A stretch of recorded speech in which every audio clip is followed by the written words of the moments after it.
Whoa! Look at that intro.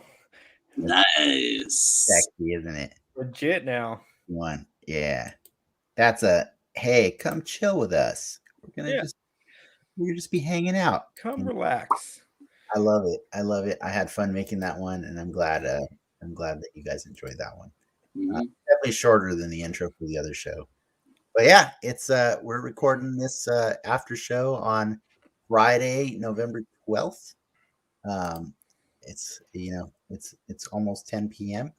And yeah, we just got done talking about Amazing Spider-Man 1 and 2, and I don't mean to say we just got done talking about it, because we could probably talk about it a lot more. I had so many notes that I didn't even get to because I felt like they were just going to be nitpicks, and I didn't want to. Oops, I didn't mean to send that. I sent the wrong thing. I was sending Ian a link just in case he wanted to join us, and I totally accidentally sent him the StreamYard link instead, which was not what I wanted to do. Anyways, I will get him the correct link while you guys are chatting it up. But there's Frank. I was going to mention to Clark, the only Rose Parade I've ever been to, Jackie Chan was the Grand Marshal. Nice. And cool. Jared from Subway was prominently featured on a float. He was just surrounded by kids. Those are the days. He probably was. Oh no, Charles. Charles, no. Yeah, that's my only Rose Parade experience. That's cool. That's cool. While I am collecting Rose Parade stories, I'm not going to record that one and put it on the air. So sorry. I did go to Pasadena recently, like 2 months ago. I went to the swap meet there, and my God, that's impressive. That's a journey. I've never been to it. Really? Oh my God! It's like the entire interior of the Rose Bowl. Yeah, and then just the whole parking lot. Like the entire parking lot, like it's insane. Like we didn't even finish it, and it's just rows upon rows upon rows of tents of random shit and gold mines of anything and everything. Highly recommend it. Yeah, that was a ringing endorsement. I remember back when they used to have computer fairs, but back again before the internet, and you would go there to buy speakers and software and all sorts of stuff. I'm hoping that my mentioning Soul Man has the Barbara Streisand effect on people. What? Is that with Samuel Jackson? No, okay, I'm glad I've never actually watched it. Oh, I have. It's a blackface movie. Don't worry about it. Soul Man. Who's that? It's Thomas Howell. It's the crane guy. The crane guy. The crane. Oh, it is. Oh, yeah. Oh. This is not a good movie. For the record, C. Thomas Howell is also in The Punisher in season 1. Oh, that's right. No, he was in something else semi-recently that I watched. He's in the MCU. Oh, man, what was he in recently? That wasn't MCU. Oh, you know what? That reminded me. Because I thought we were talking about it. I don't know, but I had a question about that. Like, so Loki gave us kind of a blanket statement for, okay, you can have two actors play the same character and they're just variants of each other, right? So we're kind of set up. So if we do see a Andrew and we see a Tom and we see a Toby all together, they're variants, right? It doesn't break our brain. Yeah. Right. Yeah. So is it just a doppelganger if C. Thomas Howell is in multiple things? So if he's in Soul Man and if he's in No, I meant if he's in Amazing Spider-Man 2 and he's also in The Punisher. Or Alfred Woodard is in Avengers Civil War. She's in Civil War? Let me say this. So if he's the Crane Master in ASM 2 and then he's also in Punisher, it could be that his variant in the Punisher just took a different path than ASM 2 or vice versa. But they play different people. Mahershala Ali must have really had a different life. Yeah, or Alfred Woodard. Alfred Woodard also, who's in Luke Cage as Black Mariah. Gemma Chan also. She had her characters led vastly different lives. Okay, but like those are two different characters, clearly. Like one's blue. right? It's Loki had a blue. He had a blue variant also. But it didn't even look like Tom Hiddleston. Is what I'm saying. I mean, he's even got a female variant that looks nothing like him. Okay, I'm on the Wikipedia page for Soul Man. Oh my god! I just have to read this one thing. The film was seen by President Ronald Reagan and Nancy Reagan at the time. The Reagans enjoyed the film and especially enjoyed seeing it with their son, or seeing their son Ron. Sorry, a White House representative said at the time. So, did the Obamas like it? Were they big fans of it? Do you think? No comment. I remembered what it was. He plays Eobard Thawne in like some of the DC movies, the DC cartoon movies. Oh, the animated. Gotcha. The animated, yeah. Gotcha. Okay. Yeah. Now I'm assuming we're just gonna call those doppelgangers, but like it does. You know, like if Chris Evans does reprise his role as the Human Torch, right? Like, which is the rumor. Yeah, but he's also Lucas Lee.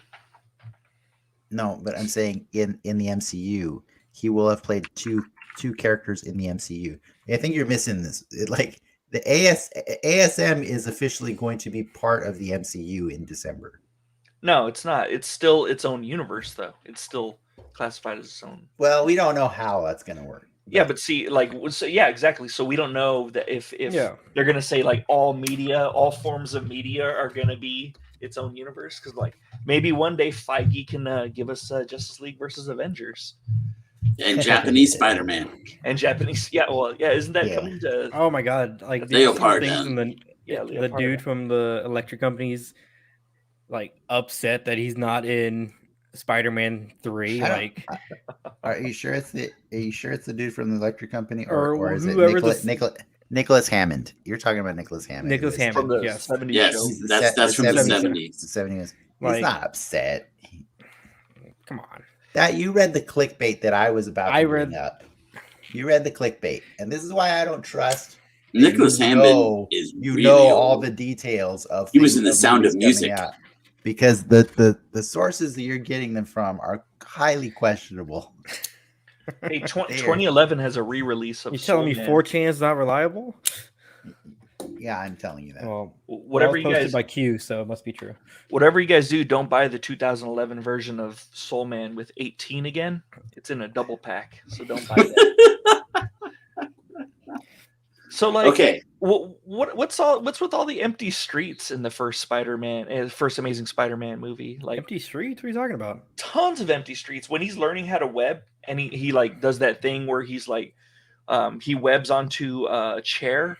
And he does that Fred Astaire kind of slide. Yeah, there's nobody there. There's nobody in the street. It's like pandemic world. The shipyards? No, when he swings down, and he lands on the chair, and then it's the middle of the day. He has a new track in New York. That's because they cleared it for filming, obviously.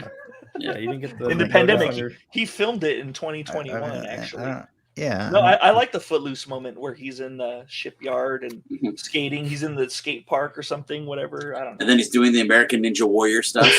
Yeah, sure. That's what I would do if I got power. Then he's swinging on the Well, he had to test him out, just like Toby. Yeah. Which makes sense, but like, I don't know. It's like you were saying, the Spider-Man's such a jock. What was your favorite jock moment? Was it the football dent, the basketball hoop break, or the Tony Hawk skateboarding? The Footloose Tony Hawk skateboarding moment. I like when Toby punched a hole in Flash Thompson's chest, basically. You like that? I think with the stomach plug. Well, I think that was more. I think that was more jock moment than any of the ones Andrew. No, stop it, dude. That guy flew across the hallway. The goalpost. He dented a goalpost. Got superpowers. If you were all of a sudden strong in high school, wouldn't you want to dunk a basketball? Like me? Yeah. Well, yeah, that's the problem. I think we've all seen Teen Wolf. Yeah, you would want to do it. Yeah, no. But you're bringing up my problem with this movie is that Peter Parker should not do what I would do. He should not do what I would do. He should be better than me. But this is before Uncle Ben died. Exactly. I get that, but he should still be better than me at the core of it. Like when he stuck up for that kid, that was fine. Like that's classic Peter Parker to me, and I think he should do that. He doesn't have to be better than you in every way. He can be relatable in that, like, he's got flaws, and he's a teenager who makes mistakes. Yeah, and but makes bad decisions sometimes. Spider-Man, as you know, Spider-Man has a specific set of flaws, and those aren't it. His hubris is not a flaw pre or post Uncle Ben dying. It should not be a flaw. But he does that before Uncle Ben dies. Yeah. The goalpost was not before Uncle Ben dies.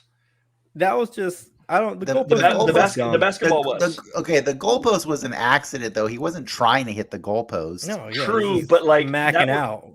That was definitely a lot of, like, there was like 5 people on the field looked over at him. Dude, that scene in the bathroom when he first woke up, like, with his new powers, that scene is amazing. I love that scene. Like, I love rewatching that. Like, I forgot about it completely, and I thought they did such an excellent job of just making it understand that he is going to be taking a lot of time in the future to restrain himself.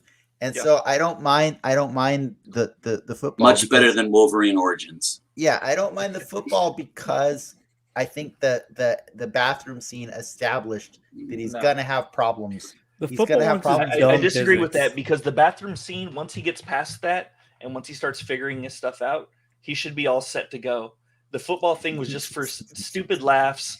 So he can do another sporty thing. He should be all set to go is not a legitimate argument for, like, why it played out the way. I don't think him constantly being an F up and destroying school property is a legitimate argument for, he's learning. Frank's a taxpayer at that school. Yeah, I'm a taxpayer at this fictional school. He's not constantly doing it. Like, how many examples do you have? I just gave you 3. I just gave you 3 off the top of my head, and I'm sure if I looked up more, I could find more. He also saved the school from a lizard. 2 wrongs don't make a right, Dennis. 3 lefts don't make a right. 4 do. I feel like... well, no, they don't. I feel like most of the criminal demographic in New York is a bunch of guys that look like the guy from Nickelback, or like Chad Kroger's, or or Kid Rocks. They look like. I actually really love that, because, like, he was listening to the police radios, right, to try and find that guy with the star tattoo. Oh, I like that. I like that too. I'm just making fun of the fact that all the criminals in New York look like that. There were things that I didn't like that they made more contrived about this Peter's universe. But there were other things that I really liked, that they chose a specific lane. And that was, you brought up, that was one of my favorite things about this Peter, is he didn't just decide to go and wreck every criminal ever until he found the one. No, he had a very specific, criteria. I need this Chad Kroger guy. Yeah. I need to find this guy. I need to find this Kid Rock. God damn it. Did I like that Emma is just already built into Oscorp and is like the way to, like, introduce him to the lizard and all that, like, and just as bad as him for having interns be thrown out when they shouldn't be, because she totally allowed that. Yeah, she did. My heart goes out to Rodrigo Guevara. Yeah, he was the intern. Speaking of Oscorp, ruined. I have a question for all of you. And he had a bright future in Amazing Spider-Man 2, when she's at her desk. And it looked like all the other Oscorp desks were like that. Why would you have a monitor that was completely clear, where you could see through what someone's typing and putting on your monitor? Was it Sony branded? No, but clearly they were going in that direction. I'm like, why would you ever want a monitor that was like that? Well, let me counter with this argument, Clark. When they have your information and they know you work for them and they're calling you by name, why would you run? Like, they literally know where you live. Mm-hmm. Like, they can find you. They could just call your phone and be like, hey, stop running. And really, none of them would look in the maintenance closet? Because that was right there. Because Max Dillon is freaking dead. Like, he's dead, and that's pretty scary. Like, that they covered up a death at their Yeah, but you got nowhere to go in this futuristic AI ran Daniel Clamp building apartment. Like, that place was crazy. You made a Gremlins 2 reference. You reminded me. I was really annoyed when we're watching the scene of Harry and Peter rekindle their friendship. Which, by the way, I asked Lindsay like when that was happening. I was like, "Is this believable?" And she's like, she gave him a pass, and she said, only in the instance of them having a shared trauma, right? And because like you could turn to a friend who was there for you all those years ago when your father died or your parents died or whatever, and then you could see a place where you would want to be there for them later. You're talking specifically about their rekindled friendship, not the chemistry that they had following their rekindled. Right. The chemistry is awful, but like I could totally like after she explained it to me, I'm like, well, okay, I don't have to be mad at the fact that Harry wasn't there because they did establish why. I don't think you have to have a trauma though. I disagree with Lindsay on that point because like there are friends that I have that I've seen at Comic-Con that I'm all like, hey, weren't you? We went to elementary school together. And then we just become Facebook friends and kind of, chat on Facebook. I guess I don't do that. I don't go out of my way to be friends with somebody from when I was 10 years old or whatever, or 8 years old. I don't know, but I definitely have like some sort of OCD with that in that case. Because I do. I bump into people that I've seen like when I was younger, high school or less, and I'll just try to rekindle and try to invite them to like coffee or something, try to catch up with them. But it's like, what do you really talk about to someone that hey, how about those Ninja Turtles? Do you like how they evolved? Do you remember how we used to watch that back in the day? But I did. How do you like the Lady Turtle? But that was a tangent where I was going with it. Is like I was back to the Electro or Max dying on company premises and stuff. When the guys in the van are watching Peter and Harry out by the Hudson River or whatever river it was, and they're talking about like what just happened to Max and how like the main bad guy is like, well, we're going to keep that under wraps. It may prove useful. And I'm like, how would this dead body in your office building prove useful to you? And Lindsay couldn't help but notice that maybe that scene was edited in the wrong order. And because it makes total sense if he's already resurrected as Electro, you know what I mean? Then he's totally useful. But this is the scene right before he wakes up in the body bag. And so I was just like, what kind of people are running this freaking company that think it's useful to keep this dead body on ice? What kind of people are doing security at Ravencroft, Ravencroft? Yes, where a skinny little ex-model can like take down, or model dating person can date or can taser 2 armed guards and then take them out like a ninja, and then just walk in. Yeah. You should have just called him. You should have just called him busted ass Leo DiCaprio. Yes, that was. Man, I was dying when Sarah said that. She's all like, because like he was acting, and I was kind of cringing because I hate his acting in everything but Chronicle and Dane DeHaan. Yeah, so she was all like, who the fuck is this fake Leonardo DiCaprio in my movie? Like she was getting so pissed off that he was there, and then like we paused it, and then Amazon lets you see the names of people that are in the scene, and then she saw Dane DeHaan, and then she's all like, Dane DeHaan does whatever shitty actors can, or she started singing like this weird song, and it was really funny. I guess he had to be there, but I'm gonna remember it fondly in my head. Oh man, I'm just looking at my random notes because I wrote down things that either I liked or things that just made me cringe. Yeah. And I forgot the Lizard had a line in there where he was like explaining to the class that was touring, and he said, "I'm not crippled. I'm a scientist." And I'm like, you can be both. Like you can be both. It's okay. Like it doesn't. It's one or the other in Lizard world. Yeah, that was just weird to me. Dude, what is up with so he shows up to Gwen's house and he's all, I'm here for dinner, and she's all like, did you bring your fucking suit? Like, we're having special fish. Where the hell's the suit? Right there. We're having branzino. You wear a suit for branzino. You gotta wear a suit, goddammit. What the hell? I've never worn a suit to eat branzino, just so you know. I've never had I've branzino. never eaten branzino, yeah. I don't know. If I'm eating dinner It's with the police captain, I'm probably wearing a. Would you wear a suit? I'm wearing a collared shirt. You know, Collar shirt at least, yeah. that was something we never got to on the discussion when I was on the main show. When I was talking about, like, there were some things that I really liked in retrospect versus the original Tobey movies. Mhm. I was telling you last week how I felt like there was a lot of wasted scenes with actors that didn't matter in Spider-Man 2. Like the doctor that randomly like tells Peter about his performance anxiety. Yeah, it could have been somebody important to the story, right? There's so many characters in Spider-Man 2 that Sam Raimi just filled scenes with.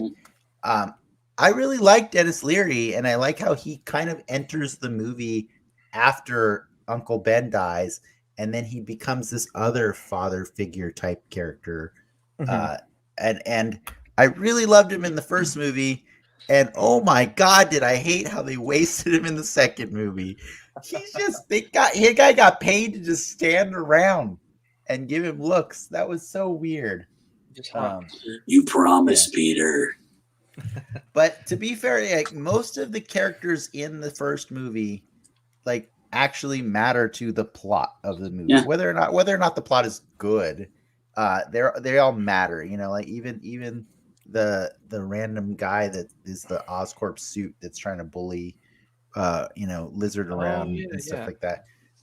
They all matter they have a scene and then they come back later, and that's why I kind of like see Thomas Howell with his kid and how that gets served to something like. So you're not just like, okay, see, Thomas Howell just showed up for a random scene of Spider-Man. No, he matters to the story. He comes back later. You know, like, can you imagine if the Doctor in in Spider-Man 2 actually showed up for another scene later in the movie? You'd be like, oh, this mattered. Like this, he brings up the Doctors Guild, and they just the Doctor. You operate on me. You operate on all of us. They're just called the Medical Association. Is he? That's what they're called. He's way better than Anthony Michael Hall in The Dark Knight, I think. No, I mean, well, Anthony Michael Hall matters to the whole plot of the movie. Like he does. He gets things moving, like in the middle. He matters to the D plot, or is it the C plot? I can't remember. I would go C plot. It's the guy that's going to out Bruce Wayne, right? Like he matters directly to that story, and so yeah, I don't mind Anthony Michael Hall. Are we nitpicking The Dark Knight now? Is that what we're doing? It's time. It's time. Like, it's gotten to pass for way too long. Has it?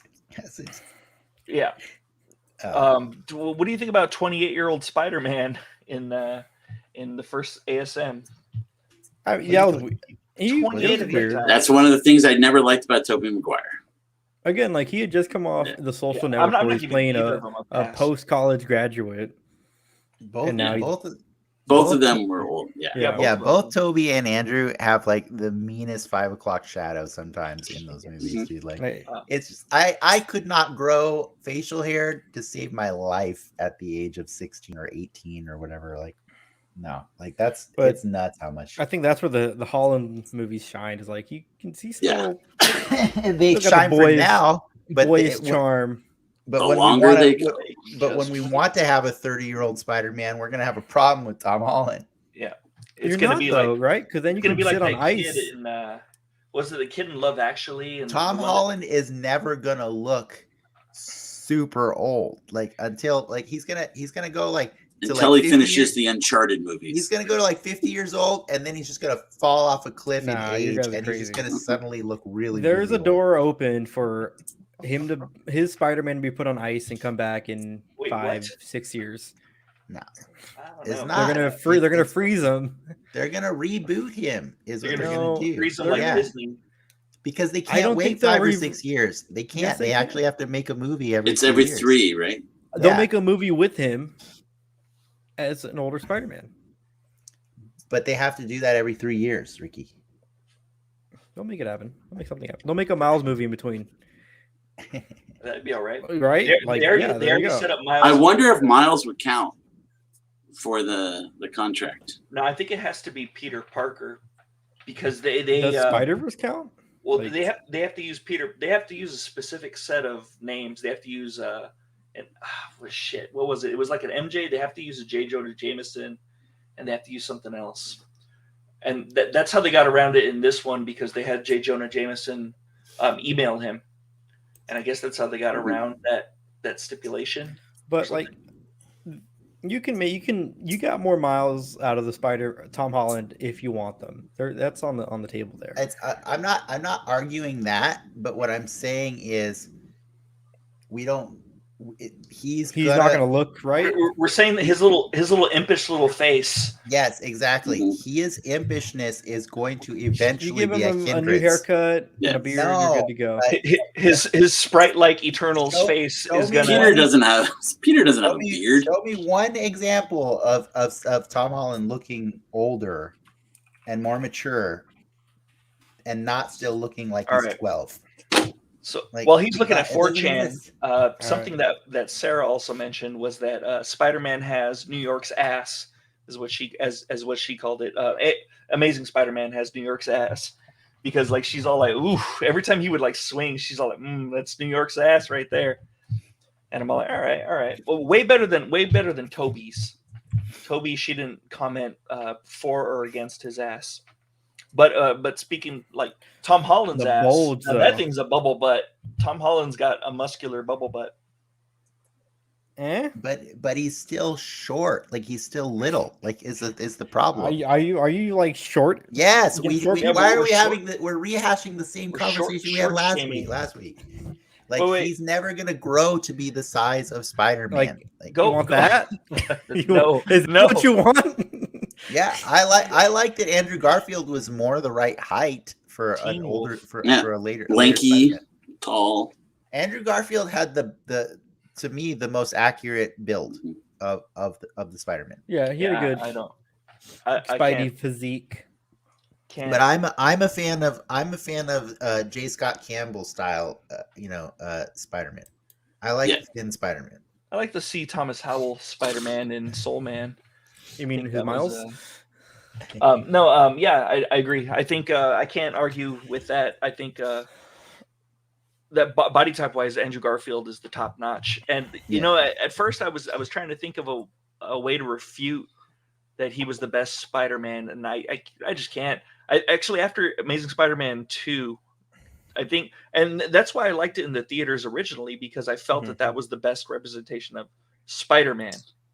Not the whole package, not Peter Parker. Right. Yeah. That was the best Spider-Man representation. I'm happy that he had the brains, and but I mean that's what I knew from 2014. Well-rounded Spider-Man. I'm happy that 7 years later I can finally be okay with that too.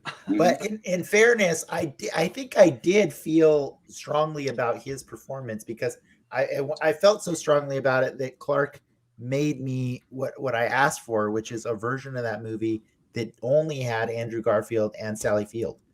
Like Clark made me a version of Amazing Spider-Man 2 that cut out all the crap that did not feature either Sally Field or Andrew Garfield. So Dennis sent me a text and said, "This is what I want for my birthday. I've worked it out," and he called it the Dennis cut. And he said, "I want the movie. You can cut out any scene that doesn't have Spider-Man, Peter Parker, or Aunt May in it." Yeah. And that's it. And it works better. I mean, the music doesn't work because he didn't fix the music. But what my point is, there's so many scenes pass me that cut. I'll fix the music. Yeah, there's so many scenes that in that movie that don't matter to Peter's experience, right? Yeah. Like I think one of the coolest things about a Spider-Man comic is sometimes when it's time to introduce a new villain, the villain just shows up and fights Spider-Man. And he doesn't get to know the origin story of, and by the way, I agree. He never did get to know the origin story of Max Dillon anyways. Well, that's what I liked about the Rhino in that. When I first saw, I'm going back to 2014. That's what I liked about the Rhino, and that's exactly what I wanted from a B-roll, or I wouldn't consider Rhino B-roll, but that's what I wanted from a B-roll fight scene in a movie. Is that just have the Rhino show up, fight, we get a cool action set piece, and then get into the real villain and the real story. Yeah, like if you look at it from the perspective of like the Dark Knight, having Batman just kick the crap out of Scarecrow at the beginning of the movie is awesome. Yeah, it's awesome. Even if you didn't watch Batman Begins, it still works as a fun intro into your longer story. You know what I mean? So I would have been totally fine if we never knew why or how Max Dillon became Electro, and the first time the audience and Peter experience him is Times Square. You know what I mean? Like it would have been great. It would have been just fine. Or sorry, not Times Square. The first time you meet him is when he helps him pick up his blueprints, and he tells him, "You're important. You know, you matter." That for context matter. Like it's only the scenes with Andrew Garfield is what I'm saying. Like, so if he only met him the one time, and then later at the end, whoa, Max is Electro now. Like it's fine. We get it later in a flashback or whatever. It doesn't matter. Or he can monologue to Peter. Yeah, there's so many different ways that we can show it. Or another one is like, why did we suddenly have to care about 2 airplanes? Oh yeah, that were in a collision course in like and like the 2-hour mark of the movie. Like there's so many actors on those actors or those airplanes that just don't matter. And in the control room. Yeah, and the control room. And guess what? Spider-Man never knows that he saved those people. Yeah. And I hated the subway of secrets. I thought that was a big waste of time. So I don't mind it because they had potential of like, if we got a third movie, maybe they would pay this off. You know what I mean? Like in the same way. Because you know about the scene that was cut that shows his dad alive at the cemetery. Cemetery. No, weird. And I agree, but like if they had to have paid it off and they didn't. So once they knew that they weren't going to pay that off, they should have just cut it. It ate up too much screen time of him doing. No, but they didn't know though. At that point, they thought they were making Amazing Spider-Man 3. Yeah. No. What I'm saying is they knew that it was cut out of that movie, so they could have used that scene in Spider-Man 3, and it would have pasted fine, and it would have paced this one better. They probably could have taken out the whole the Charlie scene of him putting the things on the board and trying to figure out Roosevelt. But at least like it was a through line from the first. From the first movie, right? I'm annoyed that it was so much of the first movie, but like at least it was giving him something to play with for 3 movies that in theory. Yeah, but what was the payoff going to be though? Is my thing. So I think they should have paid it off. I won't speculate that. Yeah, I mean, Sinister Six movie. Yeah, was his dad going to be part of the Sinister Six? Like, was he the Man in Black or the Man in Hat or whatever he's called? He sure as hell wasn't going to be a S.H.I.E.L.D. agent. Obviously, had something to do with the spiders. Yeah, so who knows? He made the spiders. It's not. Yeah. He made the spiders. But he made. But I think the point of the spiders in the second one is you learn that it was kind of like the Hulk's dad in the Eric Bana one, where like they kind of imply that the only reason Peter Parker is Spider-Man is because his DNA is in those spiders. You know, like that was the implication. So like poor Cindy Moon is never going to be Silk in that universe. You know, I do actually like that though, just because it makes it less of a random happenstance. Frank's a spider purist. Well, no, because like that means like you, me, or Rodrigo Guevara could have walked into that room and gotten bit by a spider and became. That means no Miles Morales. Yeah, there's only one Spider-Man. Yeah, exactly. There's only one Spider-Man. Yeah. I don't love that. But by the way, Andrew Garfield requested that the song "Pure Imagination" be played when filming that otherwise silent scene when he goes into the harvesting room with all the spiders. Oh, really? That was his request. He wanted that. Come with me. And you'll see. Ricky, I see that, which you just posted. Yeah, but he's going to be short. He's still going to be a 5 foot tall little old guy. I posted that. Oh, is that you? I found that, yeah. It's in the private chat. He's too little. I did a search for old Tom Holland. Yeah. What do you guys think about the first children, the children of the forest over here? Dude, I still to this day I remember being mad at this back in 2014, but like I don't understand how whatever that guy that looks like Richard Jenkins when he's leaving the chamber of franchises and he hits the alarm. It's the basement of beginnings. Thank you. The basement of beginnings. Thank you. The basement of beginnings. He hits the alarm, and for some reason, the alarm causes the door with all the Green Goblin gear to open. Like, why would he open? Like, I don't understand. That's a really weird functioning alarm. Yeah, come to this room so you can be the Green Goblin, and it's like I don't. And it immediately starts healing him. Like, I don't even understand what was happening. I can appreciate that it made him look all fucked up. Yeah. Right? Because I feel like that's a big part of the Goblin. I don't think the suit made him look like that. I think the serum. The suit was healing. The suit was healing. Yeah, the serum did. Yeah. Like, the Dafoe stuff was good because William Dafoe being William Dafoe, but, seeing an actual visual... Oh, a visual goblin? Yeah. Again, that's the influence of the Ultimate. But we got that with Chris Cooper also for no good reason too. Yeah, that guy was again another scene that didn't need to be in that movie. He's all maniacal laugh. Yeah. Look at my nails. Yeah, I know. I think the Goblin was really unearned, and I think I only really noticed that this time around because I watched all 3 Tobey Spider-Man. And then watch this one, and then it felt way more unearned than the Harry. Spider-Man 3 one than Harry. Yeah, Harry felt earned. Like, I still like Spider-Man 3. You knew this was coming, Pete. Yeah, you knew this was coming. I thought he looked dumb. Exactly. Those fight scenes were cool. I liked the little blades coming out of his shirt. Dumbass snowboard looking thing. I will agree that was pretty dumb, and his stupid mask that comes out. His Winter Soldier mask. His Winter Soldier mask, yes. And he sacrifices himself. Like, fuck that. No. Peter was gonna straight kill him.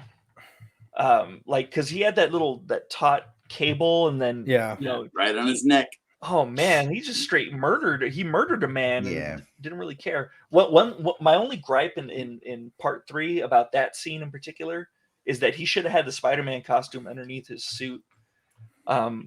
A la, like, what is it, like Amazing Spider-Man 42 or 39, I think, where Goblin's dragging him in the sky and he has the Spider-Man costume. Oh yeah, and he has his clothes are torn and the Spider-Man is showing. Yeah. Yep. That's right. 39. I'm looking over my notes and I totally forgot this one, that when Peter confesses to Gwen that he sees her at least once a day. They make stalking cute. This was Lindsay's response. Can we have a Spider-Man that's not a garbage creep? I like that. Yeah, I agree. She just thinks all the Spider-Men are garbage creeps. So, yeah. Miles seemed okay. Well, I think she means the Peters, but the white boys. Yeah. Even Peter B. Parker is a garbage creep. By definition, he's a garbage creep. He's the garbage creep. Well, also he does garbage creep on that Mary Jane at the banquet. Dinner. The banquet, yeah. They kind of all are garbage creeps. If the ones in the movies, at least, I'm just saying. Yeah, the cis white male Spider-Man are garbage creeps. Yeah, they are. Yeah. I feel her. I get it. Man, there was way too much in the second movie. I couldn't feel the way I felt about it in 2014. Like this time around, I was looking at it way more critically than I normally. It's bloated. It's like a incredibly bloated film. I was looking at it way less critically this time around. That's what made it fun. See, I still remember when I saw it in the theaters. I took a huge group of people, like 20 people, to the Chinese theater. Dump. I thought you were going to say a huge dump. I took a huge dump in the theater. That's what I was. That's what I thought. I was with a really large group of people in the Chinese theater, and they were all excited. And so the movie ends, and the credits go, and the lights go up, and I'm not happy. But all the eyes, talking to the X-Men trailer playing, looked at me with their big. They all liked it, so they wanted to get reassurance from the comic geek that that was great, and I'm like, yeah, that was different. There's some changes. changes made. I'm all trying to be all as polite as I can because I don't want to crush their experience. Yeah. But I'm like, yeah, they made some serious changes with Electro. Oh no. That's fine. You know what they should have done it Lord of the Rings style with the Spider-Man in these two franchises. They should have just shrunk them down like the Hobbits and just had everyone else like hire bigger actors to play the secondary roles. No, Spider-Man's not a small. Well, I just don't want them to look like they're in their 30s in high school. Yes. Like 90210. Yes. Yeah. Well, that's why I wish they would finally stop going to high school because, you know, in a lot of the most of the comics, he's not in high school. He's in college. Yeah, I think for most of the years that he's in the comics, he's in college. I would like to point out, though, one of the other things that's very consistent in the comics is he is quite handsome. Yeah. True. He is quite handsome. So I kind of loved. I thought Andrew Garfield was the most handsome of the three. Wow, this is I do agree. I agree, but he does go on. He does have a lot of girlfriends. I disagree when he's making his crying face. I think.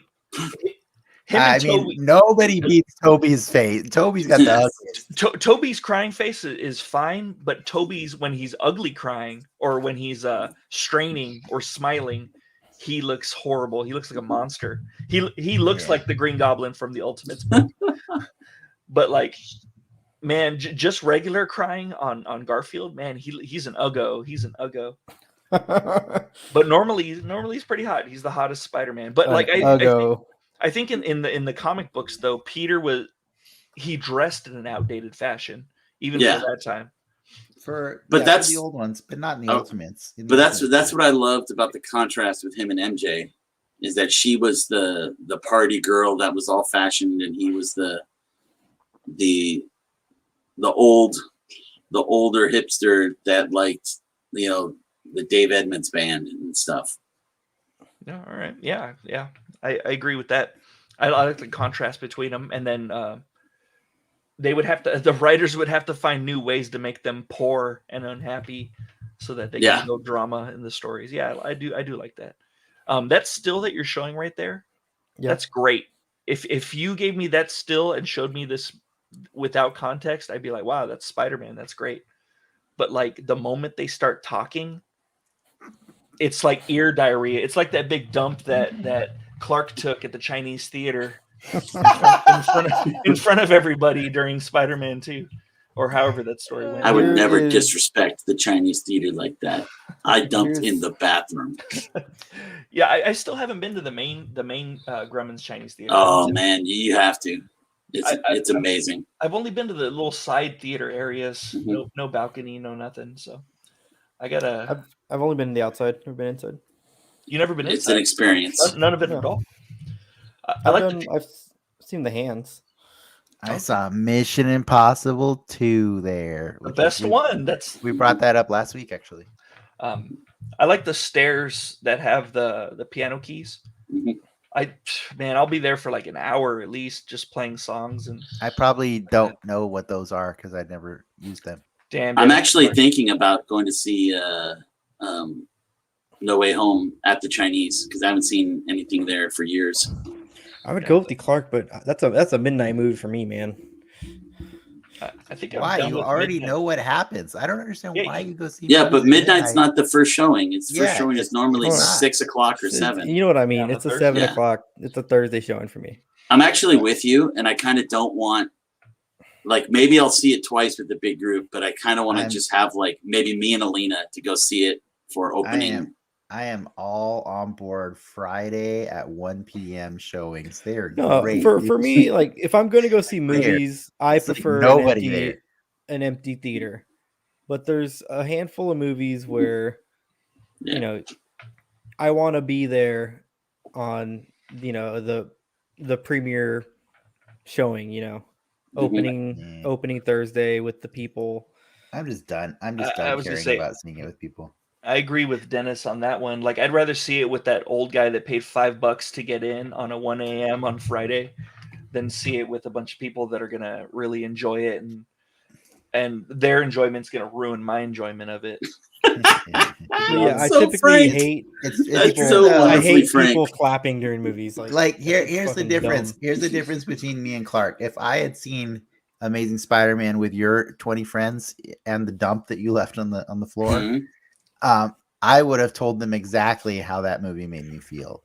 Yeah. Like, and you know what I mean? Like, and Mhm. that's why I'm okay. Well, that's why I don't when I did groups, I never like to bring people that didn't have at least some level of knowledge or Mhm. understanding of what was going to go on. Because, like, man, if you can't handle when I get upset at something, because you don't understand the context, why are you there? Why are you there with me? I don't want that, you know. But yeah, if I am gonna rage out at the end of it, I don't want to feel like I'm gonna ruin it for somebody, because, like, Yeah, especially so if they enjoyed it, if they took some kind of enjoyment exactly, from Yep. yeah, I know.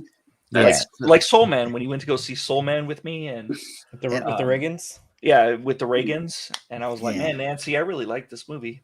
Yeah, but I am I really see what you excited. mean.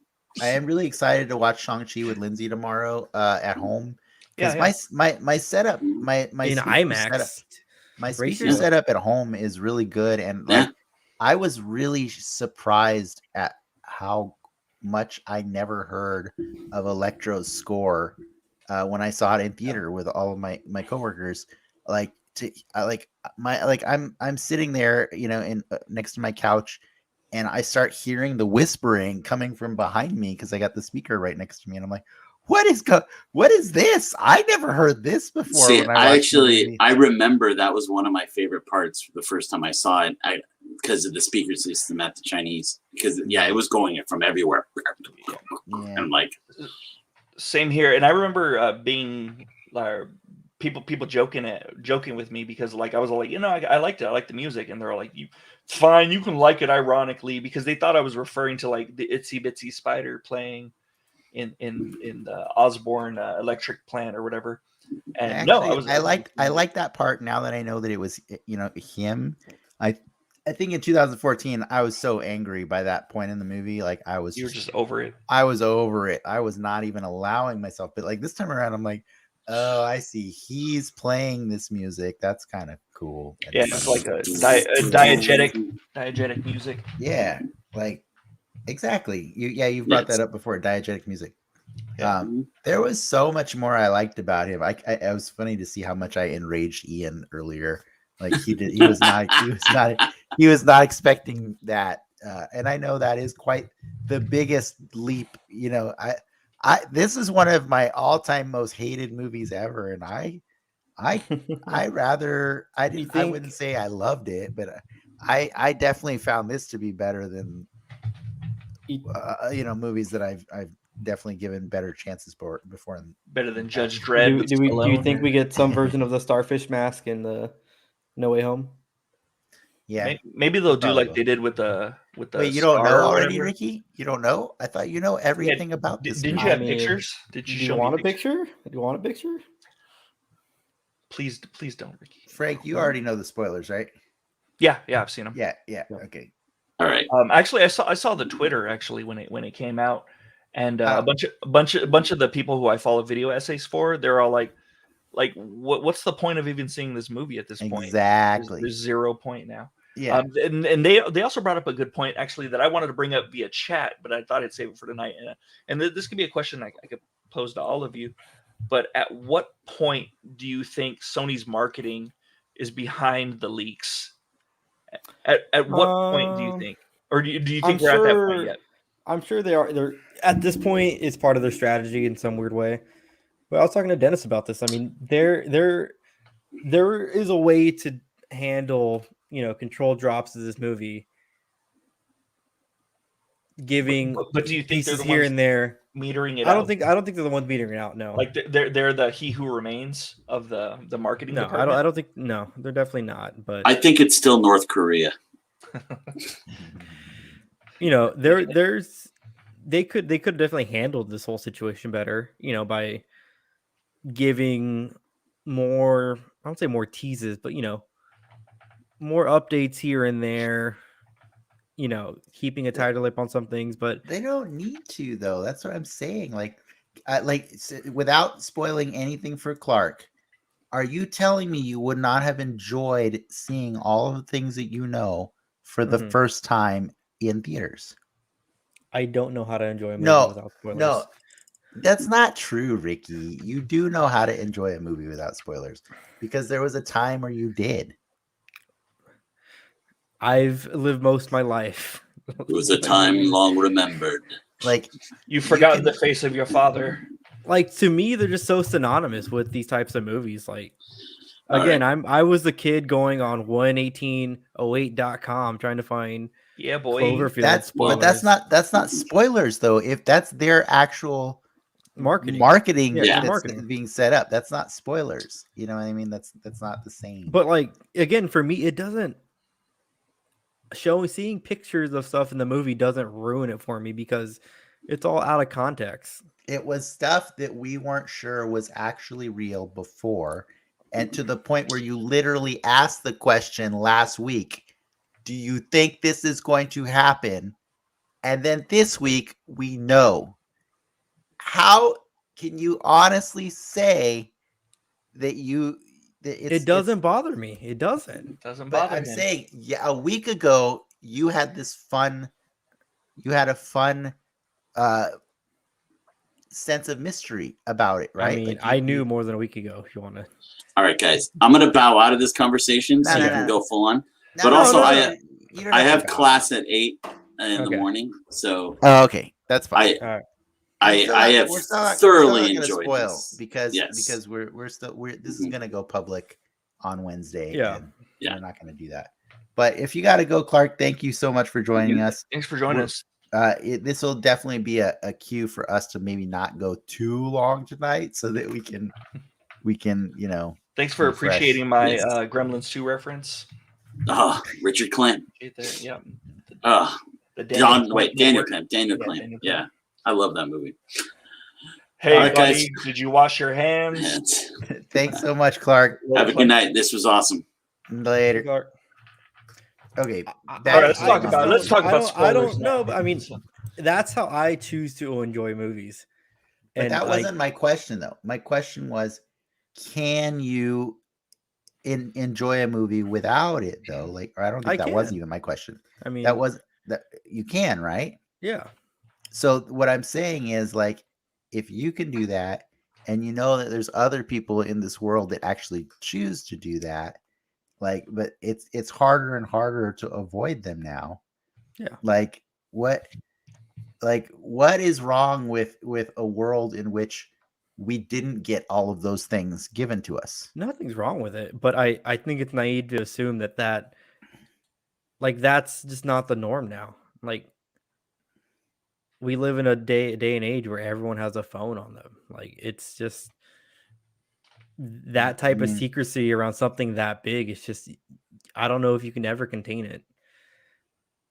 So when the off chance there is something in that movie that is really surprising, I will be amazed with you.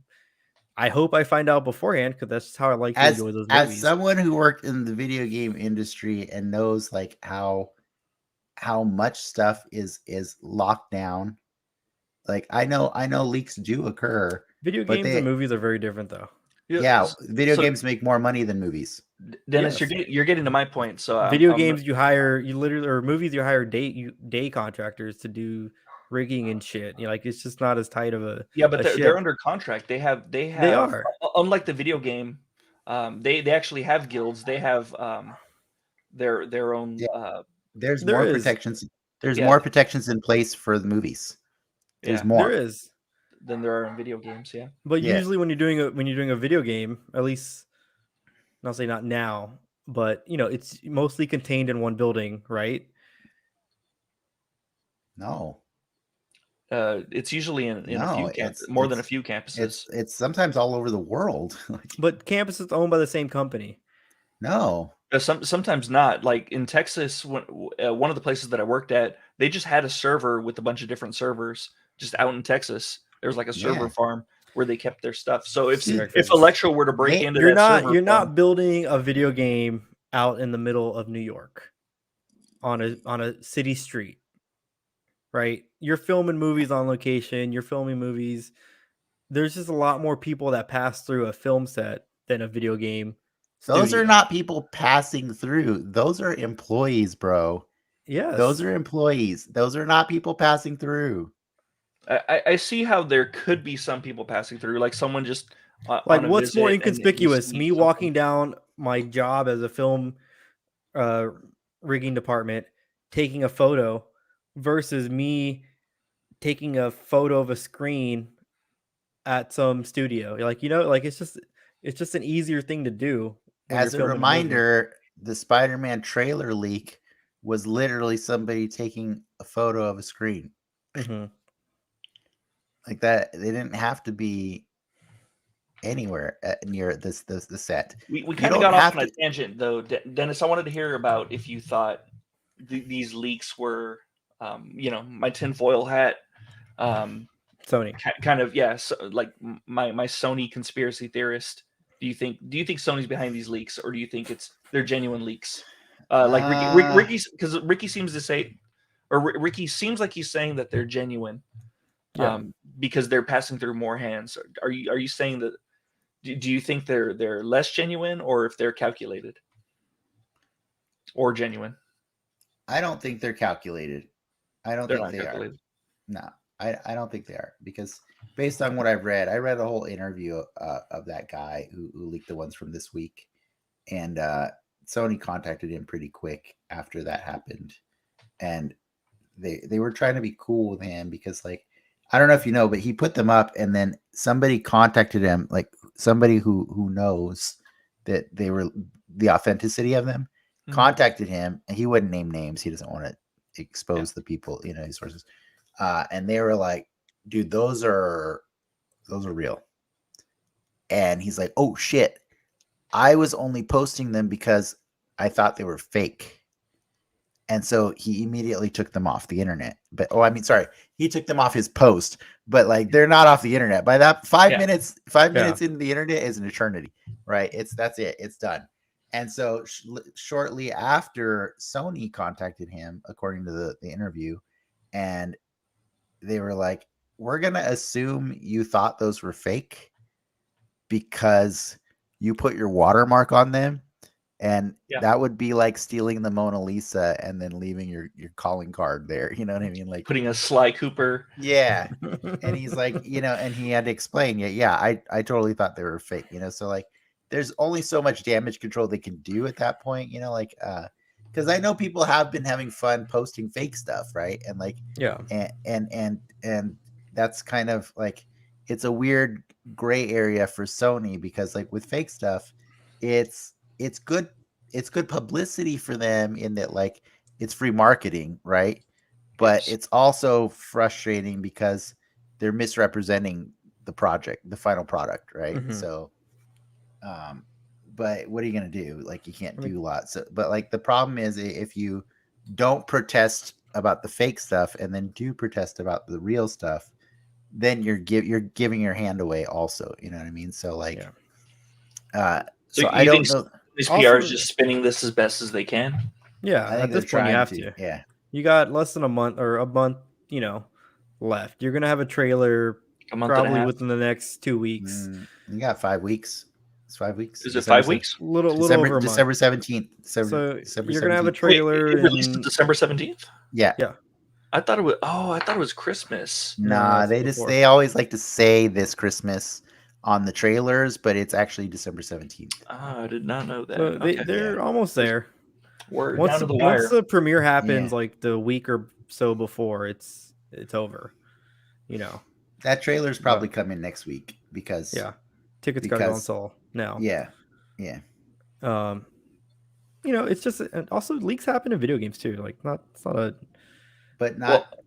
especially now because we're working from home. People are but also shit. You got people data mining, updates and shit. Like it's just like Well, that's not new. But those aren't all. Those are also not leaks. Sometimes when you get data mined, you find stuff that it's not even actually real anymore in the game. You know what I mean? Like, they'll find characters that were cut. Yeah, sometimes you find heartbreaking stuff, like entire scenes that should have been in the game. Like Street Fighter 2 characters in certain games. No, what was NVIDIA's cloud. Oh, God. Oh, I was going to ask if you ever played the Legacy of Kain games. Yeah, No. yeah. And Blood like Omen? Soul Reaver, Yeah. the second one, had like it ends on a cliffhanger. Yeah, they pick it up in. Yes, they do. But somebody data mined that game, like they and they found out that there was the entire other section of that story that was going to take place in that game. But the producers decided, wait, let's make this into a third game, was or it another game. Defiance? I think was the one after Soul Reaver 2. No, it was might have been Blood Omen. Sorry, Soul Reaver 2 is what I'm saying. Yeah, Soul Reaver 2 was followed by either Defiance or... No, but I'm saying Soul Reaver 1, the contents of Soul Reaver 2 were meant to be in Soul Reaver 1. Oh, okay. You know what I'm saying? Like, Yeah, it was there, and then they're just like, let's just make it 2 games. Like, and so they did, and it just... they're great together, but like Soul Reaver 1 is a very frustrating experience when you end it, and you're like, okay, cliffhanger, huh? Yeah, that's one hell of a cliffhanger. I mean, but it's yeah. They all end on cliffhangers, though. I think even but yeah. I mean, maybe not Blood Omen 1, the first one, but yeah. But yeah, I still have those games. Those are one of my favorite games. Yeah, one of my favorite series. They're the lesser favorites. They're not like the God of Wars or the Sly Coopers or the Zeldas or the Batmans or the Batmans. Batman didn't even become my favorite until like Lego Batman. Those are good games. Those are really good games. Lego Batman's great. I know I showed these to Ricky, but I didn't show you. Yeah, Look the captain. He's here. Captain Pussy. I thought he's Captain. No. Well, there's lots of What are we things thinking? it could be. I'd like to think it was Captain Pussy. Like he's like a captain of getting the pussy. You gotta say with the poo. Lots of different things. Poo say. Oh, nice. It's Cheetah. She just got here today. I actually opened her like 10 minutes before the show started. She's really cool looking, man. Are you happy that we're getting the unitard She-Hulk costume for at least 1 second of that show? I never assumed we weren't. Why would we assume we weren't? She always wear a unitard. Could thought we could have gone somewhere else with it. I think when you're a character that can rip out of your own clothes and you have female parts, I think the safest thing you can do is put them in a unitard. You don't want to banner it up. You don't want to banner that. You don't want to do banners mistakes. If she's in New York, it's perfectly legal for her to be topless. I was going to say, like, so have you done any research yet on Tatiana Maslany? No, I haven't watched. What's the show? Orphan Black. Orphan Black. I haven't watched it yet. We tried to watch it a million years ago when it was on TV, and everybody was saying it was good. The only thing I've ever fully watched Tatiana Maslany in is the second Ginger Snaps movie. Oh yeah, okay. That's not a very good gauge of her ability. It's not. Here, I also got this guy, by the way. Yeah, that thing is tight. It looks like you have dope ass red and blue lighting in your room. I know, right? I'm gonna light him with red and blue just so he looks a little better. But I did take pictures of him from both sides, because if you get the angle right, he's just red on one side, and then you get the angle right on the other. It's blue. That's cool. It's pretty cool. Question on your lighting, Dennis. How do you light yourself in your studio area? Because I just use my regular light. I know you don't use yours, so I'm pretty sure. I have an LED light up there on my fan, and it makes this weird wavy pattern on the screen, so I can't use it just because of the frequency that it's running at. Like it looks bad on webcams. So we had to buy a ring light. Oh, okay. So you have a staff of one. I have a ring light right there, a staff of one right there, and then I have 3 monitors with mostly white stuff on them right now. Like I have IMDb on one, I have my notes on another, and then I have StreamYard on another. So all of that is more white light that's coming at me because of the screens. And then I just I add some, I have the cute little Amazon lights in the background just to make it a little prettier. But that's it. So it's not completely dark back there. but it's mostly the staff of one that's doing all the work. Yeah. Got it. Like if I turn that off, it's done. Yeah, like it'll look weird. If I'll turn it off right now, you can see. And Ricky, you look like you have a Google light. It looks like a regular. Kinda. So I have up here is an actual like light thing on a little tripod Shit. that I hook on. It's a battery powered one. So that's why it sometimes dies during the show, because if I forget to charge it, like it takes like a day to charge. And then I have a like Pixar lamp with a Google. I guess my monitors are pretty bright actually. Yeah, the Pixar lamp with the Google bulb. Yeah, so I can change the color to different hue. That's on my face on my right side. And then my webcam is actually mounted on this like clamp arm. And on the clamp arm is a ring light too. So okay, cool. Like when I'm not doing the show, I like physically unclamp my webcam and move it to the side, because it's like I don't ever actually see Dennis when we're doing the show, because the webcam's in front of him the whole time. It's in the way. That's funny. So it's like that way I'm looking at the screen versus like off to the side. Is your clamp camera is your ring around it, or is it like above it? Or? No, they're independent. Like it's its own little thingy. Oh, it's one of they're both on the same clamp. Got it. Okay, cool. Mm-hmm. It's like $10 on Amazon. Because I want to do something about that light. I know, like at the end of the show, like I feel all burnt out, like my eyes are all tired and shit. I would suggest like putting a Google bulb on that one and either dimming it or doing a different color. Okay. And then rocking a ring light. That way it's dimmer in the background, and then you have your lit in the forefront. You know what I noticed happened when I turned the ring light off? The background got darker too. Like that's the ring light's so strong, it fills the whole room with more light. You know what I mean?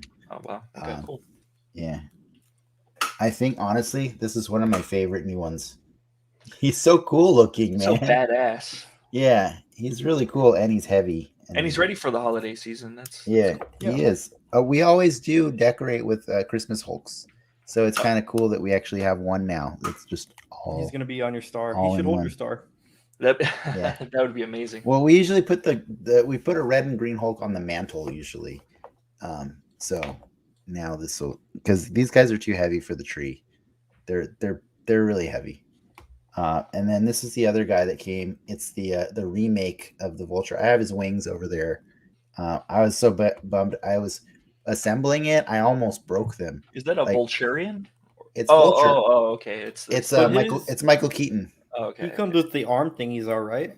That's he does. They're really cool. They're you know how he controls the wings with arm like attachments on the He's like gauntlets on. Yeah, so you pop his hands off and then you put them on and they go all the way up his arms, and then you put like the handles in his hands. They're really cool. I didn't realize until I actually did side by side comparison of them.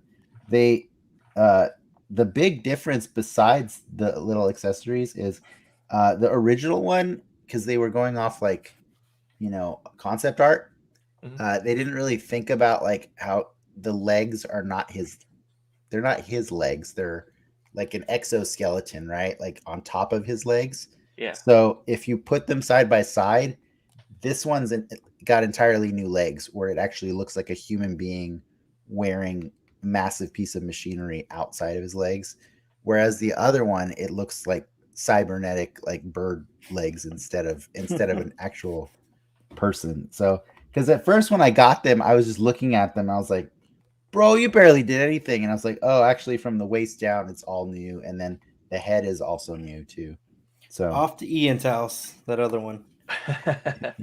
Yeah, but probably without the wings, because the wings are still pretty cool.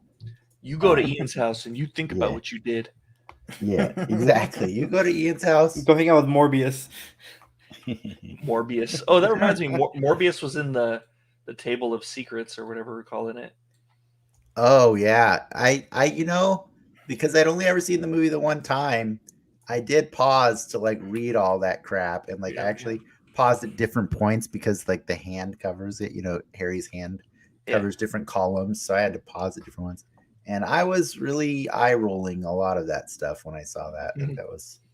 That was not cool. I was not a fan of that. I didn't realize that's what you meant by the Table of Secrets. Yeah, the table is there's a lot of secrets. Secrets come at a cost. The Dr. Michael Morbius thing was like, ugh. And then it had a picture of Jared Leto right next to it. I mean, to be fair, if they make Morbius in that universe, I'd be fine with it. It's wacky enough, you know. Yeah. I'm down with them just expanding on that universe. I think that universe was a lot more dense with like actual to be fair, name you got characters. a lot of heavy lifting done with Amazing Spider-Man 2. So where yeah. No, I agree. There's a lot of well just jump off from that point and build other shit in it. But it's if you call it heavy lifting, I don't know. I call it sloppy lifting. Yeah. Like it's the same amount. It's the same kind of lifting that they did in their Star Trek movies and in their Transformers movies. It put chips on the table. No, are they safe bets? It no. put shit on the table. It put something's on the table. Chips. It put something on the table. Now it's in play. Like, do you know how unsatisfying that is to know that like Vulture's wings and are not something that Vulture had a hand in, or Doc Ock's tentacles are not something that he helped make? You know, like you're taking the agency away from all these characters and just manufacturing villains so that you can have different villains next episode. So you can have 6. So you can have a small group. So like, I don't know if I would be against that in a. Yeah, I know you wouldn't. I know you wouldn't be against that. Sinister Six movie, you know. That movie was never going to be 2015 for sure. Yeah, I thought it was like 2017 or something. That was going to be a 2017 movie, like in the year of Black Panther and a million other. But you know what I mean? It's like Guardians 2. You know what I mean? Like, time frame, it was an arms race. It's an arms race of who can have the best. Like, it was not an arms race. It was garbage. It was ketchup. It was ketchup. It was the problem. It was ketchup. Well, no, were they successful? No. Were they gonna be? No. But I can see why. Were they successful? No. Were they gonna be? No. If I'm, I don't know. If I'm, a moot point then, right? Amy Pascal, like I can see the board, like, all right, what are we doing with the Spider-Man thing? We gotta make it big. Right, and the leaks from the interview can basically confirm that this is DC thinking right there. It's like what you're saying is it's like an arms race between the U.S. and Iceland. Okay, like that's not an arms race, dude. It's not a race. You can understand at least the position that they were in and why they would make those decisions. Money, just money, just a quick cash grab. What they should have done, they should have just done their own thing. If I'm a normie and I see a Dr. Octopus looking dude on a poster, for one, you are a normie, so sign me up. Exactly, and you've been saying that. This is why we have this podcast, because we're not normies, and we're here to. They already got your money. Expect more. You were gonna watch it anyways. We're gonna watch it for $5. We're gonna watch the $5 showings with the old people. I watched it free. I never paid money for that movie. There you go. Oh, you paid in other ways. No, they didn't get my money until this week. They got $4 from me this week for the rental. They got my money for all 7 of them. I'm actually gonna watch the Tom Holland ones next. So am I. After that, I have to. I can see the comparisons. Oh shit! Age of Ultron. No, Age of Apocalypse. Cyclops. That's tight. Yeah, with the one eye. That is tight. I like that. I like that a lot, man. Yeah, I don't love this storyline, but I'm gonna make myself finish it. I've read about 20, the original. Yeah, I've read about 20 of the issues out of like the 36 or something like that issues, and I'm like, when does this get good? Because like everybody keeps saying, "Oh, I love that. That was my favorite X-Men story as a kid." Blah blah. And I'm like, Age of Apocalypse. That was someone's favorite X-Men story as a kid. Well, you gotta understand. Like, I'm in a collecting group with a lot of younger people who like read that as a kid. You know what I mean? That comic was like 1997, I believe. It was like 95, 96. You know, it was 97. Yeah, I think it was a little sooner than that. Only because my mom had got me a subscription to X-Men books, like 2 or 3 X-Men books, and it was during that time, and I'm like, what the fuck is this? Because during that year, it had changed. They had changed the titles, and I'm like, what the hell is this shit? So then I had to do a lot of like back issue hunting and to figure out what the fuck happened, because I didn't realize what would happen. I didn't know about like Onslaught or any of that shit. Yeah. Well, so concludes the section of the night where I show you guys all my new toys. Do that, and what I liked also I'm not about bringing the MODOK over here. I'm not bringing him. Bust him out. What I like also about that Cyclops is that he's a no bullshit 95. Cyclops. You're right. 95. 95. Yeah. Yeah. Um. Well, that Cyclops is like on Apocalypse's side, right? Yeah. Yeah. He's bad. He's the bad guy. Him and Beast are my favorite characters. They're the standouts from that. Oh, dude, I have the Beast figure from. So this is the second wave. So they know that they're making enough money, like enough fans out there want these. So this is the second wave of them. Cool. So the first wave had the Beast in it, and he is a fantastic figure because Dark Beast just looks so cool. Like he's like, amazing. Yeah, he's really a cool figure. I think I've always been a fan. I've always been a fan. I've always been a fan of Rogue. Damn, I almost Bill intended it. She's in this wave. Is she? Nice. Yeah, I'll show. She's coming next week. Yeah.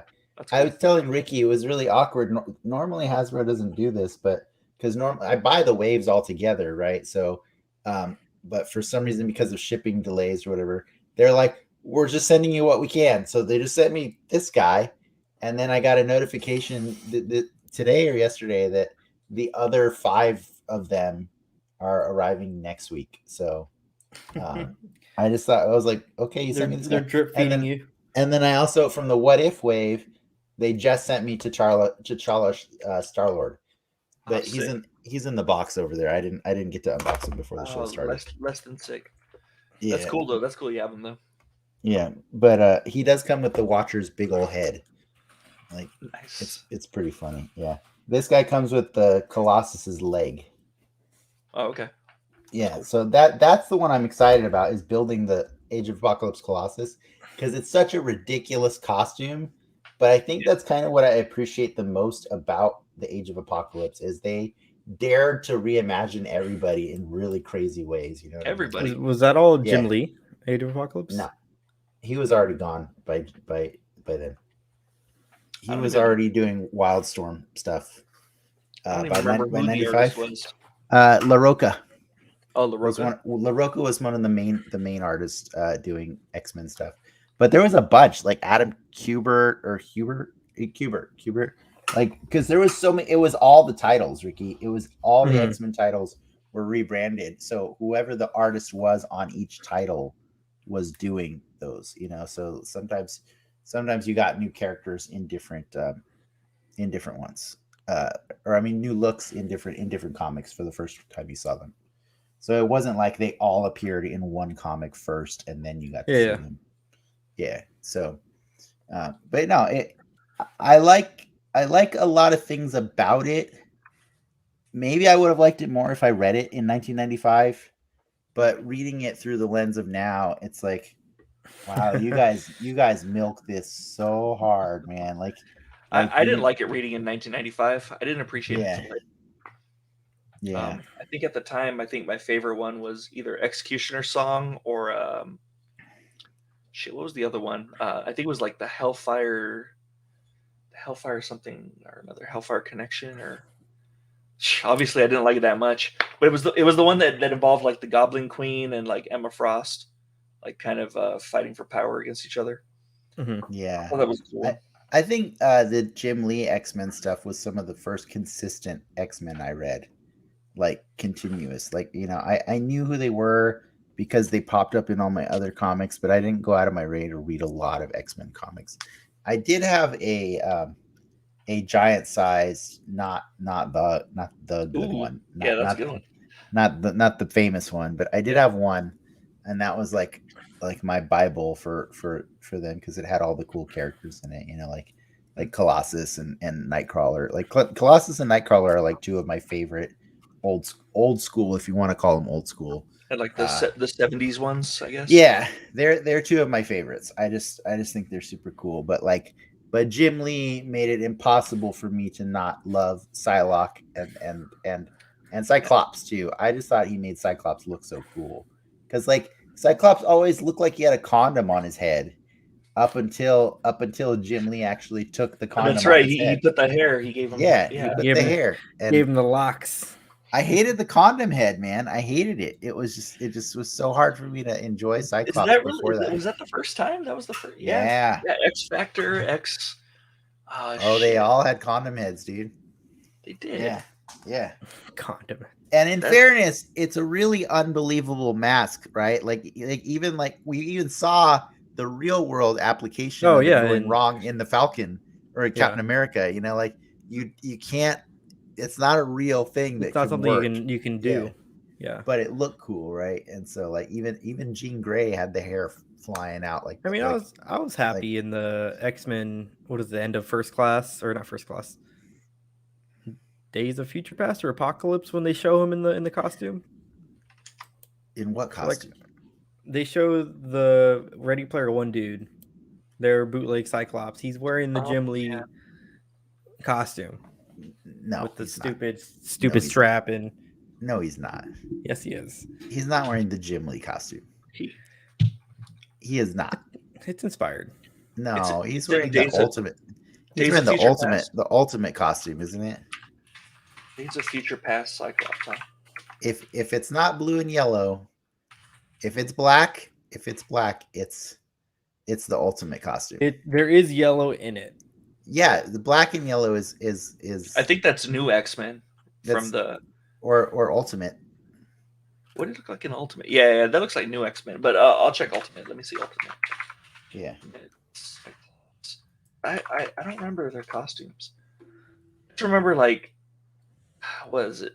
Professor X bangs Jean or that is not Jim Lee's costume right there. Nah, yeah, I think that's new X-Men. Ultimate has the pockets around the tits. He has Cyclops tit pockets. There's a strap in there. It counts for me. Let me see. New X-Men. Anyways. Let me see if I can find a great fun fact for you before we leave on because I said we had a bunch of fun facts and I only gave you like a couple. Yeah. Yeah, I feel cheated actually. Like, yeah. You cheated me on my fun. Like you took away. Well, I know a fun fact that's not going to be on IMDb that I can give you. It's actually dirt. I'm fairly certain, if I remember correctly, Reese Ifans was ejected. Oh yes, from Comic-Con. He was ejected from Comic-Con because he actually started a fight in the green room. What? And supposedly. Drunk, yeah, he was super drunk, and he is never allowed back. Oh wow, that's what I've heard. I've heard that from sources I will not name. Okay. So he was drunk in the green room, started a fight, and is never allowed back at Comic-Con. Was that my? Yeah. Wow. That was my first Hall H with. I think he did the panel first. I think he did. He was at the panel, and then when he went backstage, he just kept getting drunker. And I think he was trying to get people in the green room that didn't have clearance to be back there. And then he got belligerent with like staff. Wow. And stuff. Yeah. So that guy sucks though. All right. What do you guys think? New X-Men, Ultimate. Reese offense to Comic-Con attendees. You people Ultimate? Disgust me. Oh man. Yeah, he's not welcome back, I'm pretty sure. But can you imagine if like that was the first Spider-Man movie and Reese Ifans became famous? Like, wait, like, do you think Reese Ifans is going to be back in the new movie or just the Lizard? No, I thought they said it was going to be just the Lizard because they didn't say specifically Reese Ifans. Because it doesn't. EW said Reese Ifans Lizard, but I don't think that means in the same way that in Endgame we got Hugo Weaving's Red Skull. Yeah. You know what I mean? Like, so I wouldn't be surprised if he's not in it. Well, are you thinking Dylan Baker? Do you think they're going to get Dylan Baker to be the Lizard this time? No, I don't think so. He's going to be like, I'm due. Finally, it's my time to shine. No. I'm trying to find something cool here. Ready Player One. Was that guy Ready Player One? Yeah, he's ready. Yeah. He made a career out of putting shit over his eyes. Yes. Is that Baby Driver? No, it's not Baby Driver. No, it's not Baby Driver. Oh, I thought this one was funny because it speaks to the how different the times were. Because this movie came out 10 year anniversary of the Sam Raimi movie. That's why it came out in 2002. It's also the 50-year anniversary of Spider-Man. Oh. And in this film, Spider-Man uses artificial devices to shoot webs, inspired from the original comics where he possessed similar devices for his webbing. In parentheses, only later would he gain the superhuman ability to shoot webs. Mark Webb, the director, explained the web shooters were a creative decision to showcase Peter's intellect. We wanted to emphasize that these are things that Peter Parker made and that he is special even if he feels like he's an outsider. And I thought it was so funny because 10 years earlier, the creative decision was made that we think that it would be asking too much of the audience to believe that in addition to Peter getting all of these spider powers, he's also smart enough to make these web shooters. Yeah. And man, it's so funny to think about that and think about like how different the how much dumber audiences were expected to be only 10 years earlier.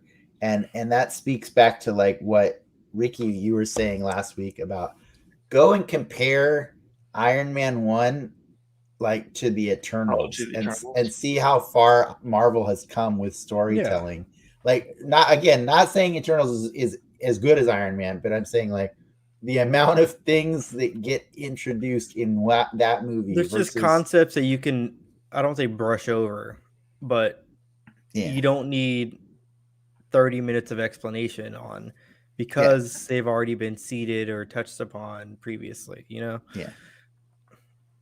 It's true. It's just funny. Yeah. It's funny to me that like, you know, we're that I think that's why I like having these conversations with you guys is because like pop culture is building the collective knowledge that people like that the world has of these characters that Frank and I have grown up with, you know what I mean? Like that, like with every movie or every TV show, they know a little bit more. I'm not going to say they know all the right things sometimes, like, you know, like that's why I didn't fault the Spider-Man thing of like he becomes Peter Parker being Spider-Man. Like I think Spider-Man and Superman really are probably the two, and Batman are the three characters that they are of myth now, or you know, of mythological status of where everyone just knows the thing about them, right? I'm not saying they. Okay, one, I don't think it's safe to say everyone knows. I would say like Americans at least.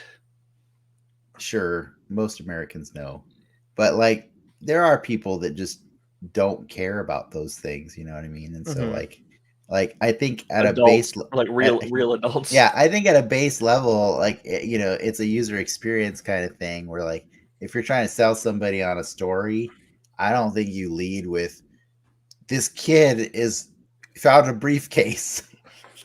Like, let me tell you about this kid who found a briefcase. His dad's got a mysterious past, but his girlfriend works for this lab, and like so they're gonna solve mysteries together. No, don't worry, he hates the Mexicans. He also, will get them kicked out. Spider-Man's in it. You know, like that's you're missing one really easy logical step. You know, like at the lab, he gets imbued with spider powers and becomes Spider-Man. You know, like it's such a simple, easy thing that like there's no like you got to think about accessibility like planning. When you're doing accessibility, you don't think, well, most people are going to be able to get over those stairs. Like, so I mean, that's not how you do it. You make sure that all people can, you know what I mean? So there's a Venn diagram, I'm sure.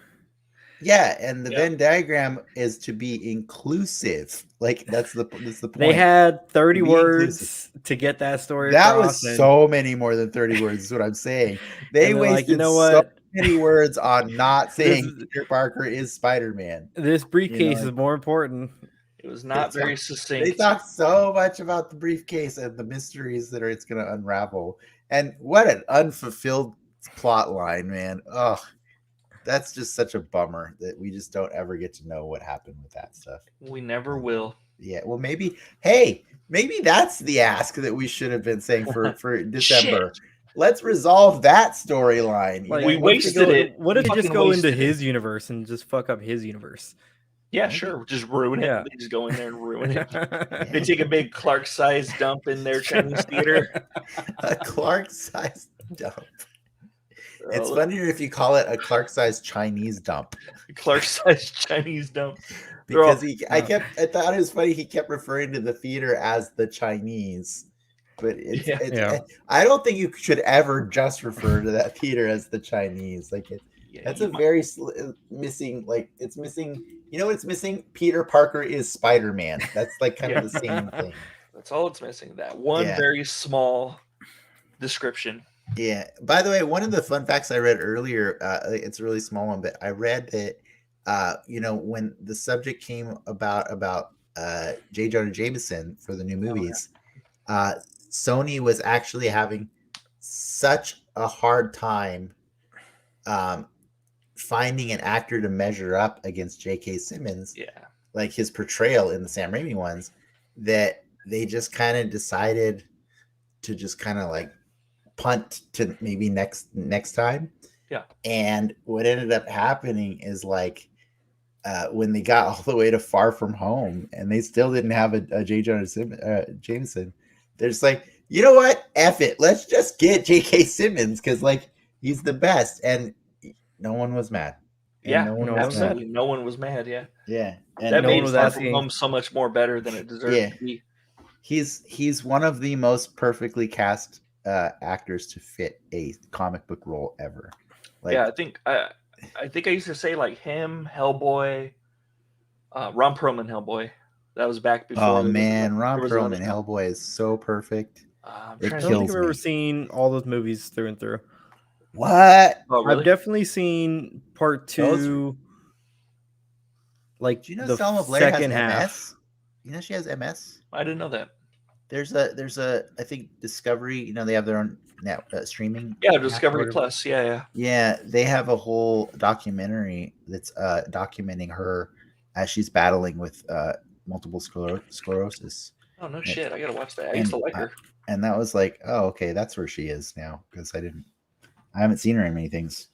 But anyways, you should watch those movies, Ricky. No, it's GDT. I want to watch them. They have a show called The Haunted Museum, Dennis, that I was gonna suggest to you.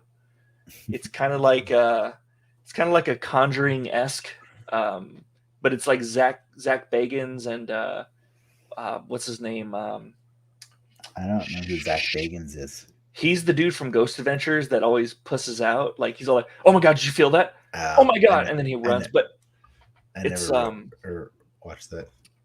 Eli Roth, and Zach Bagans, and the premise is that they tell stories about these artifacts that are in I think Zach Bagans' collection, and they tell like fictional stories, and it's pretty cool. Oh, that's funny.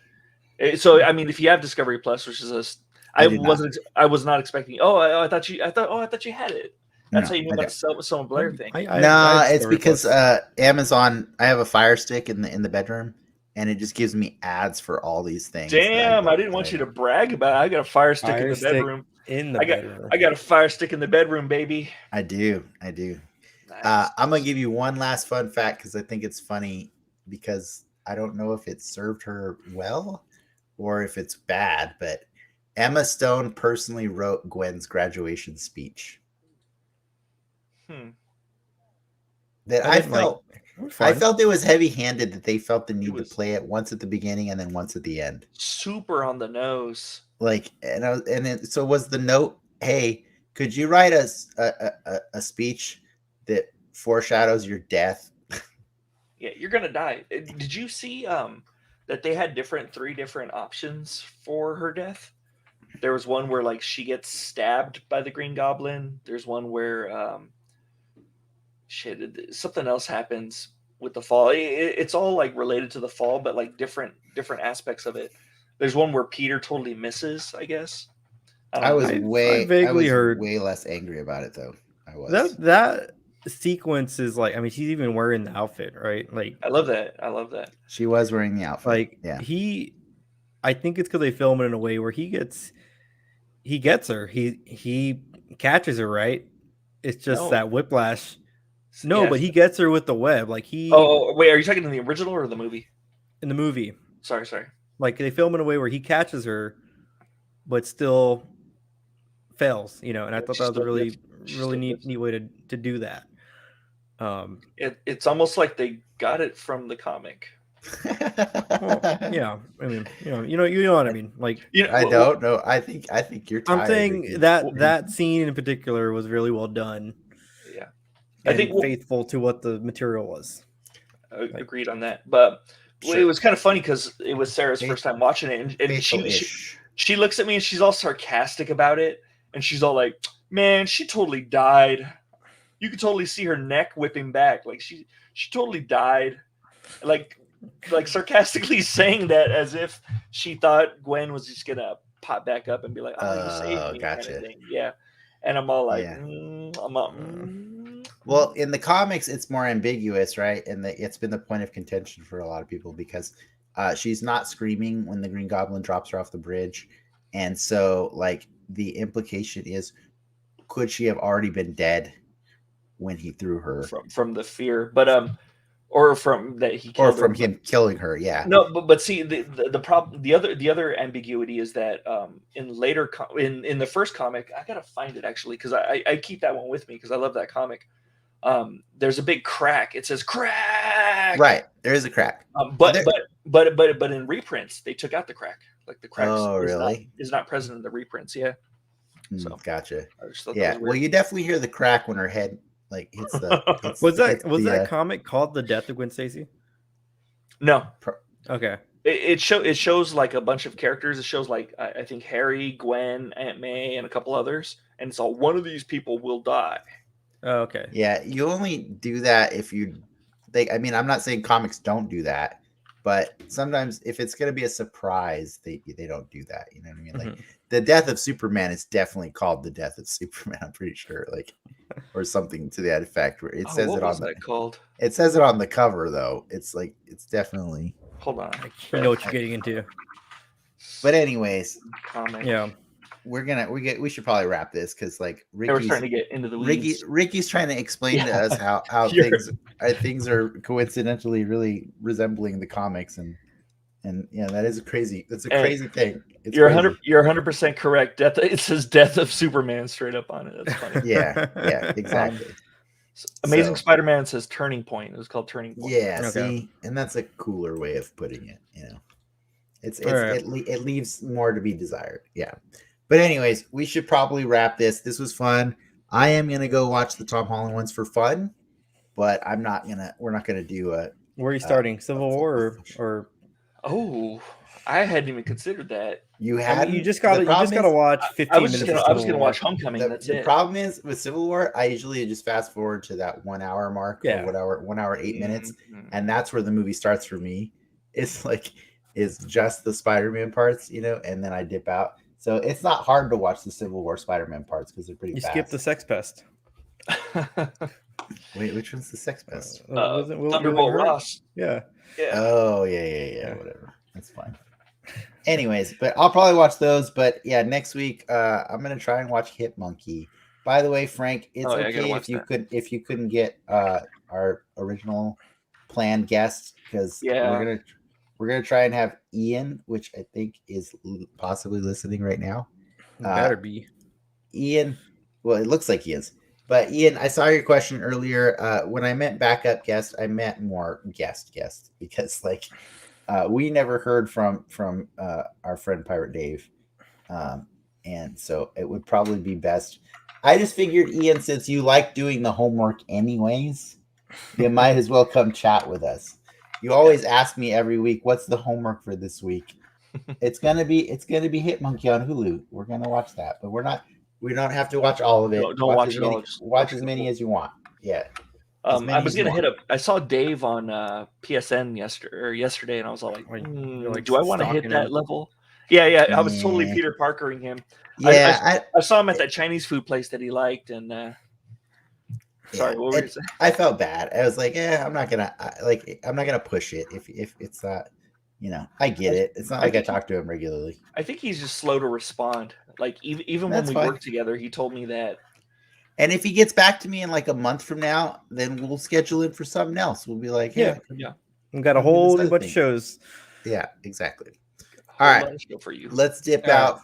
Ricky, you want to play that outro one more time? And you guys have a good night, and we'll be back next week. See you guys.